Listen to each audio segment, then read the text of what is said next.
மீனராசிக்கு எவ்வாறாக்குன்னு பார்க்கலாமா? சனி 12ல் இருக்கிறாரு, கெடுத்துட மாட்டார். விரயத்தை கொடுக்கலையா? கொடுத்துட்டு தான் இருக்காரு. ஆனால் இந்த மாதம் கொடுக்க மாட்டார். அவர் செவ்வாய் பார்வை மீனராசிக்கு 10ஆம் வீடை அவர் 7ஆம் பார்வையாக பார்த்துறாரு. ஆகையினால 2ங்கிறது தனத்துக்கு பிரச்சனை இருக்காது, ஜீவனத்துக்கு பிரச்சனை இருக்காது. இப்போ நம்ம ஒர்க் பண்ணுற இடத்துல நம்ம ஏதாவது ஐக்கியம் கேட்குறோம், இல்லை நம்ம வேறு டிரான்ஸ்ஃபர் கேட்குறோம், அதெல்லாம் இந்த காலகட்டத்துக்கு அனுகூலம் இருக்காது. அதற்கு தகுந்த மாதிரி தான் மனோநிலையை நீங்கள் செட் பண்ணிக்கணும்.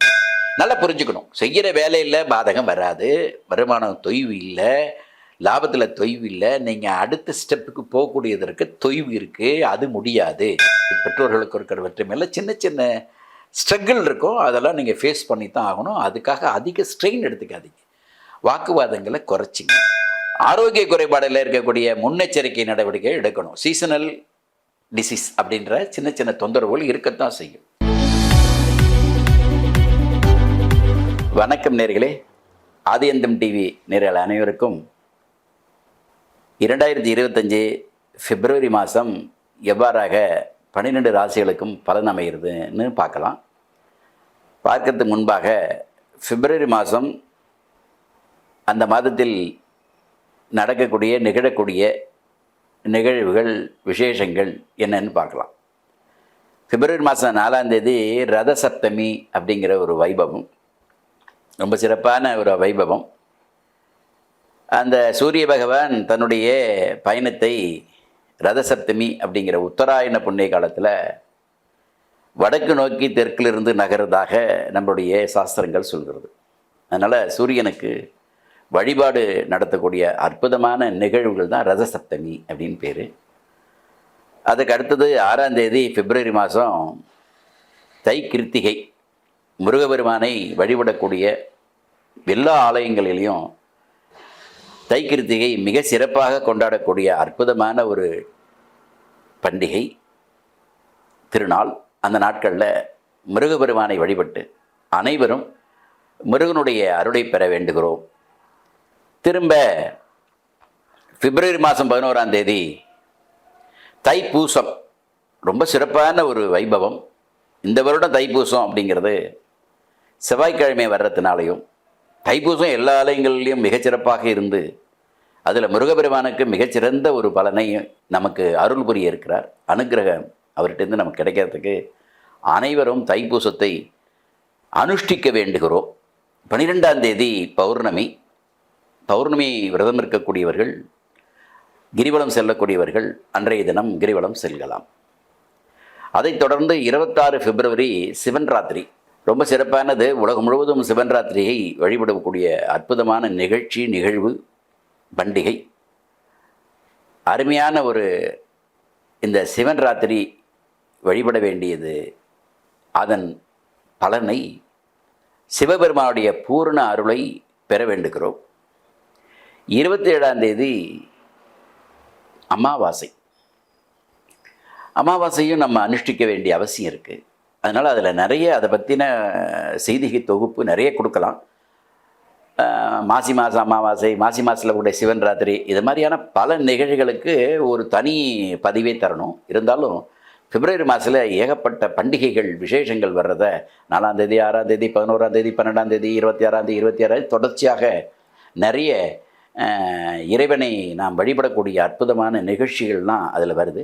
ஆகையினால் அதெல்லாம் அனுஷ்டித்து எல்லா விதமான இகபர சுகங்களை நீங்கள் பெற வேண்டும் என்று சொல்லி, எல்லாரும் எல்லா விதமான சுகத்தை பெற வேண்டும் என்று வாழ்த்துகிறோம்.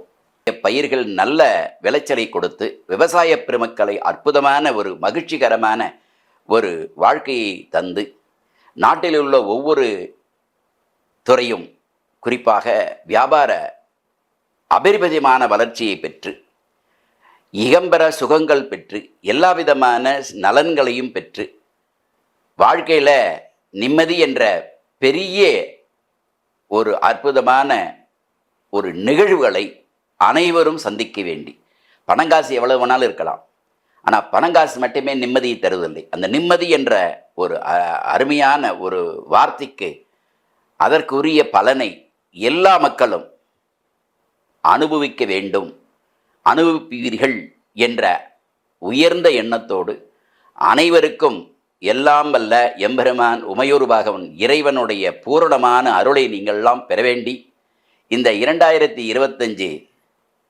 ஆங்கில புத்தாண்டு, ஹாப்பி நியூ இயர் சொல்லக்கூடிய ஆங்கில புத்தாண்டு மிக சிறந்த நிலையிலே உங்களுக்கெல்லாம் அமைய வேண்டும் என்று பிரார்த்தித்து 12 ராசிகளுக்கும் எவ்வாறாக அமையப்பெறுகிறது என்பதை பார்ப்போம். மீன ராசிக்கு எவ்வாறாகன்னு பார்க்கலாமா?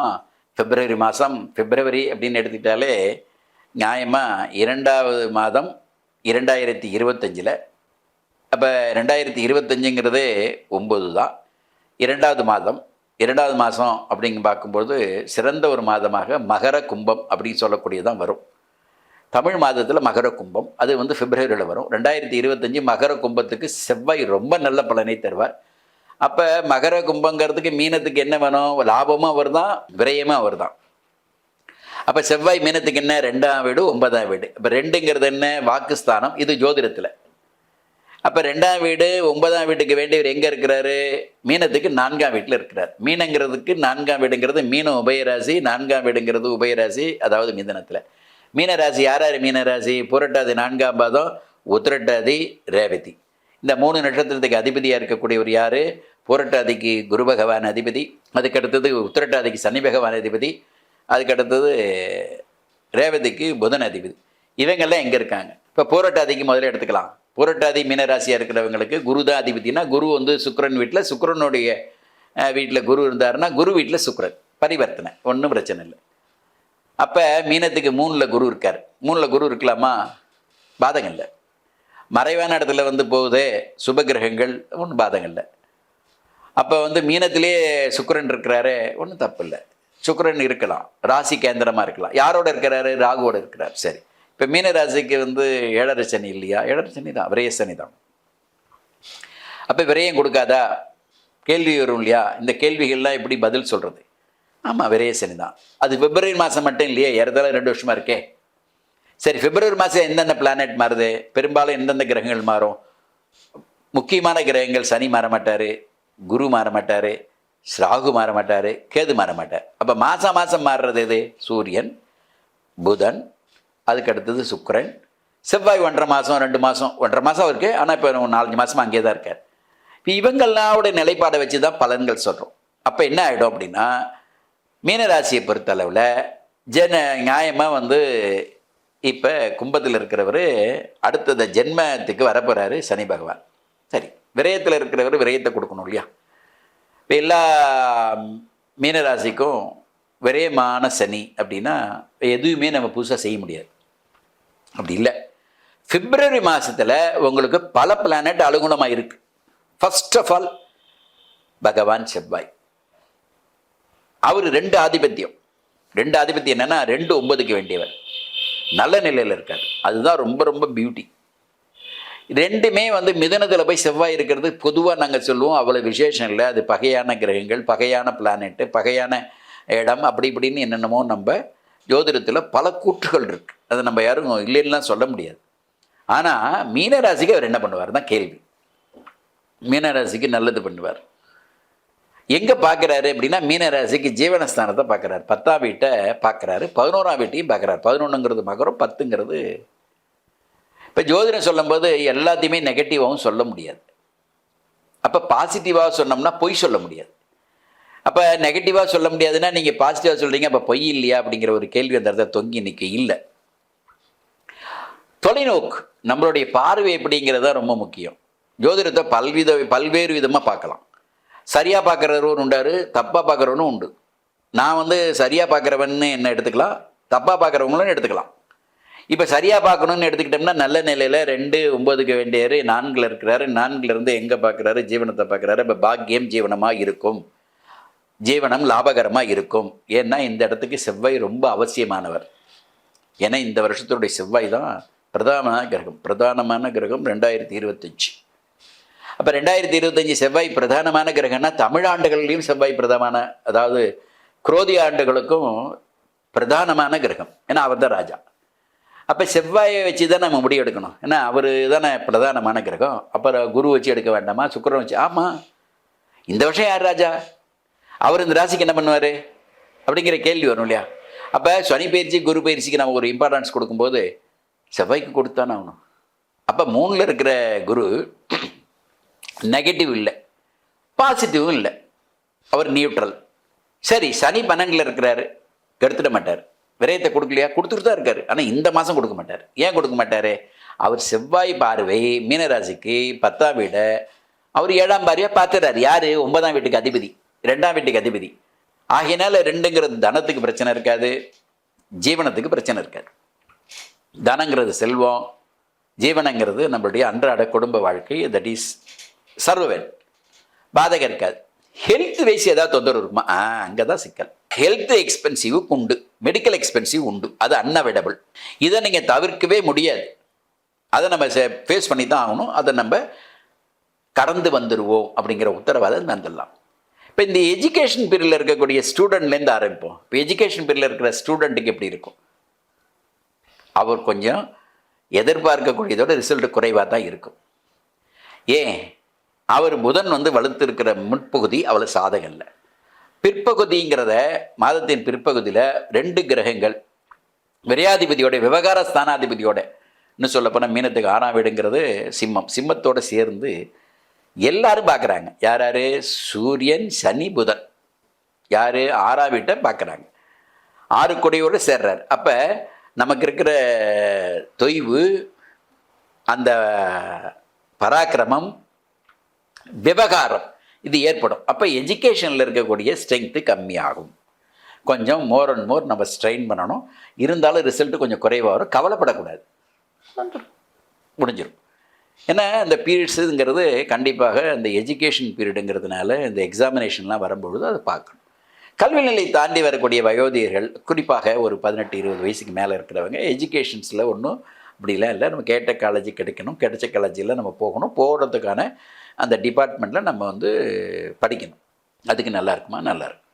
இப்போ நம்ம ஒர்க் பண்ணுற இடத்துல நம்ம ஏதாவது ஹைக்கிங் கேட்குறோம், இல்லை நம்ம வேறு ட்ரான்ஸ்ஃபர் கேட்குறோம், அதெல்லாம் இந்த காலகட்டத்துக்கு அனுகூலம் இருக்காது. அதற்கு தகுந்த மாதிரி தான் மனோநிலையை நீங்கள் செட் பண்ணிக்கணும். வெய்கிற வேலைக்கு எந்த பாதகம் வராது, அந்த வருமானத்தில் எந்த விதமான பாதகம் வராது, அதுக்கு உத்தரவாதம். ஃபர்தராக நீங்கள் ஒரு எக்ஸ்டென்ஷன் கேட்குறீங்க, இன்னும் கொஞ்சம் ஹையர் இன்கம் காக்குறீங்கன்னா அதுக்கு சோர்ஸ் கிடையாது. நல்லா புரிஞ்சுக்கணும். செய்கிற வேலையில் பாதகம் வராது, வருமானம் தொய்வு இல்லை, லாபத்தில் தொய்வு இல்லை. நீங்கள் அடுத்த ஸ்டெப்புக்கு போகக்கூடியதற்கு தொய்வு இருக்குது, அது முடியாது. இதை கரெக்டாக நம்ம கிளாஸிஃபை பண்ணிட்டோம்னா நம்ம ரிசல்ட்டு நல்லாயிருக்கும், மைண்டு ஃப்ரீயாக இருக்கும், ஹாப்பியாக இருக்கும். ஏன்னா மாதம் மாதம் ராசி பலன் சொல்கிறோம். ஒவ்வொரு மாதத்துக்கும் ஒவ்வொரு விதமான பலன்கள் வரதாச்சு. அடுத்த மாதம் மாறிடுவார், சுக்கிரன் மாறிடுவார், புதன் மாறிடுவார், சூரியன் மாறிடுவார், இவங்களாம் மாறிடுவாங்க. அப்போ மாறும்போது உங்களுக்கு இன்னும் கொஞ்சம் அடுத்தடுத்த ஸ்தான பலம் உங்களுக்கு அனுகூலமாக இருக்கும். அதனால இந்த காலகட்டத்தில் இப்படி தான் இருக்கும், அதற்கு தகுந்த மாதிரி பண்ணிங்க. அதுக்கு அடுத்தது அந்நிய செலாவணிகள்லாம் எப்படி இருக்கும்? ரிசல்ட்டு நல்லா இருக்கும். இட்ஸ் கோயிங் ஆன், அப்படி போகும். ரொம்ப ரொம்ப அப்நார்மலாக எதிர்பார்க்காதீங்க, எதிர்பார்க்கக்கூடாது.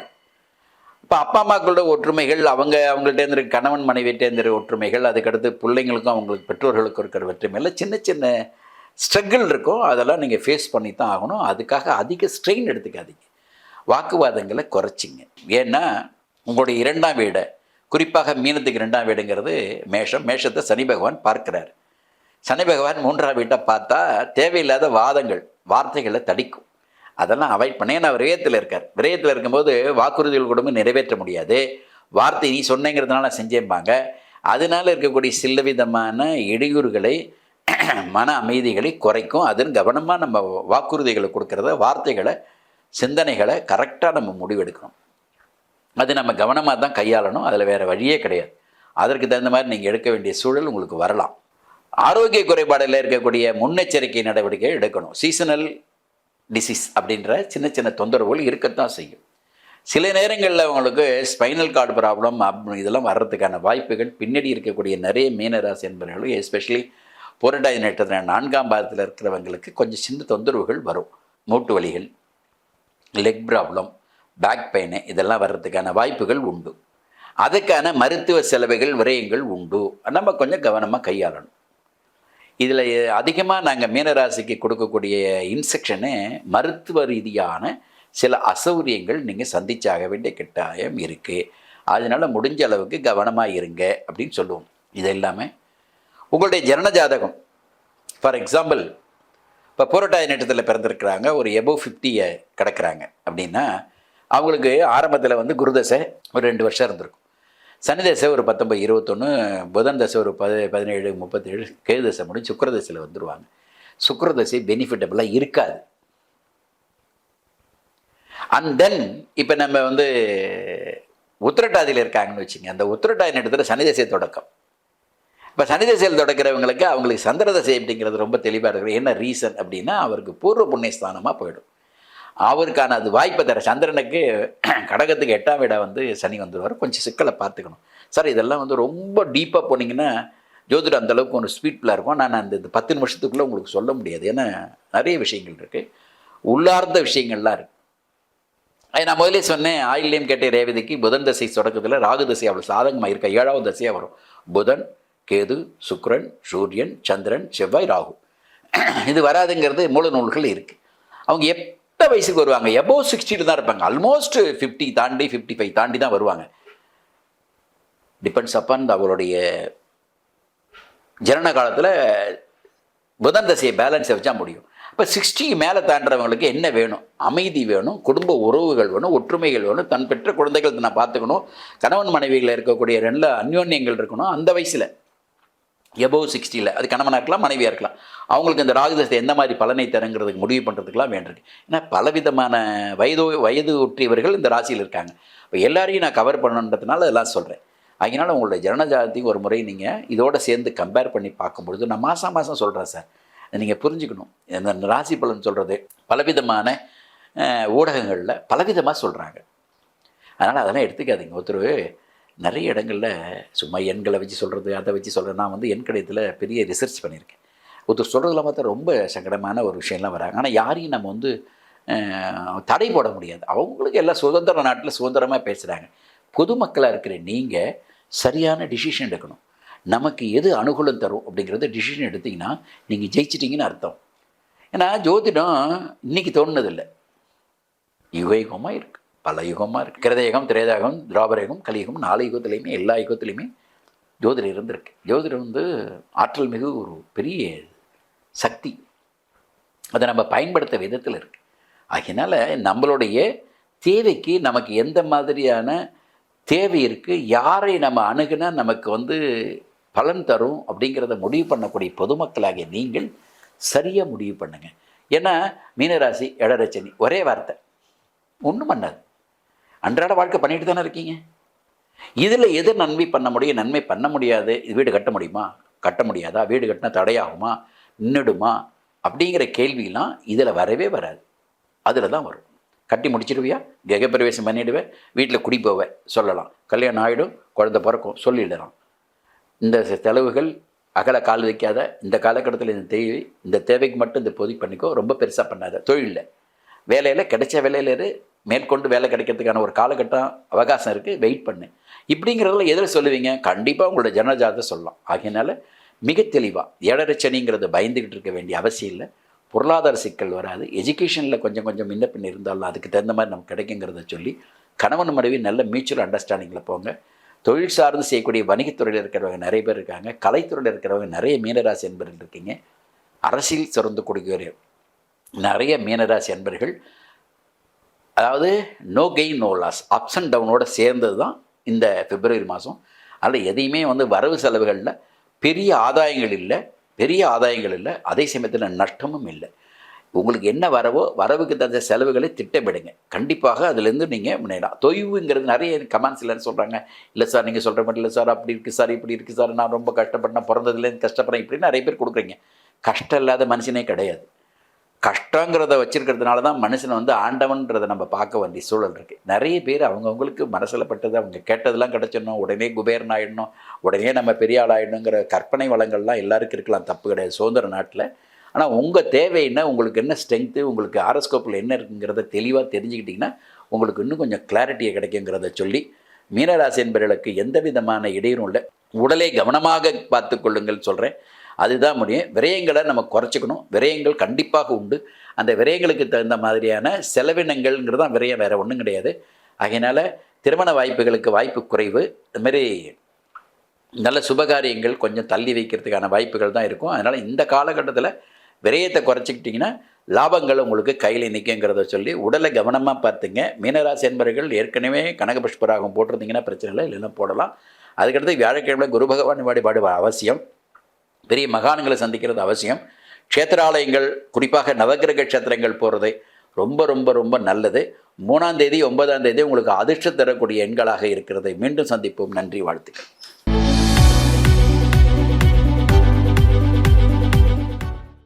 நேயர்களே, இந்த ஆதியந்தம் டிவிக்கு சப்ஸ்கிரைப் பண்ணுங்கள். சப்ஸ்கிரைப் பண்ண பிறகு ஷேர் பண்ணுங்கள், லைக் பண்ணுங்கள், பெல் பட்டனை மறக்காமல் அழுத்துங்க.